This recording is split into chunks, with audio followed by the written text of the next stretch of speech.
Unser Urogenitaltrakt ist ein meisterhaft aufeinander abgestimmtes hydraulisches System, in dem die Harnblase als dehnbares Speicherorgan eine Schlüsselrolle einnimmt.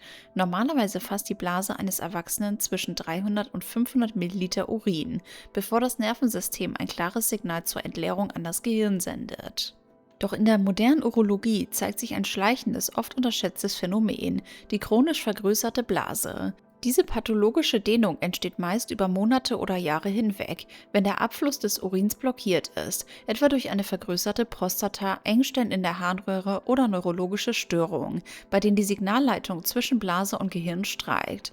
Das Tückische daran ist, dass die glatte Muskulatur der Blasenwand anfangs versucht, gegen den Widerstand anzukämpfen. Mit der Zeit leiert der Muskel jedoch regelrecht aus, verliert seine Elastizität und die Blase vergrößert sich wie ein überdehnter Luftballon.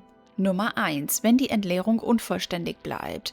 Das primäre Leitsymptom einer vergrößerten Blase ist das Gefühl, selbst nach einem vermeintlich erfolgreichen Toilettengang nicht vollständig entleert zu sein.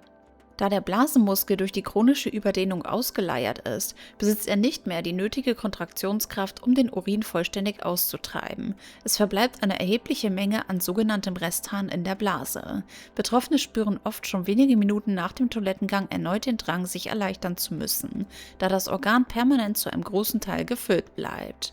Nummer 2. Der abgeschwächte Harnstrahl. Ein unübersehbares physikalisches Warnzeichen ist die Veränderung des Harnstrahls.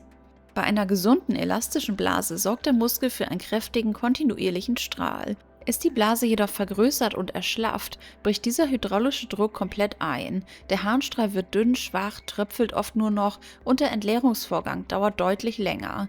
Häufig müssen Betroffene aktiv mit der Bauchmuskulatur pressen, um den Urinfluss überhaupt in Gang zu halten. Nummer 3. Die Überlaufinkontinenz. Wenn die Vergrößerung der Blase ein kritisches Stadium erreicht, kommt es zur sogenannten Überlaufblase.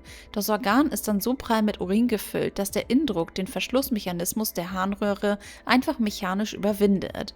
Es kommt zu einem unkontrollierten, ständigen Tröpfeln von Urin, besonders bei körperlicher Anstrengung, Husten oder Aufstehen. Dies wird fälschlicherweise oft mit einer klassischen Blasenschwäche verwechselt, ist in Wahrheit aber das verzweifelte Überlaufen eines völlig überfüllten, gedehnten Reservoirs. Und Nummer 4, das stehende Gewässer im Unterleib. Ein biologischer Nebeneffekt der unvollständigen Entleerung ist das Entstehen von Infektionen. Der verbleibende Restharn in der vergrößerten Blase verhält sich wie ein stehendes Gewässer. Er bietet den perfekten warmen Nährboden für Bakterien.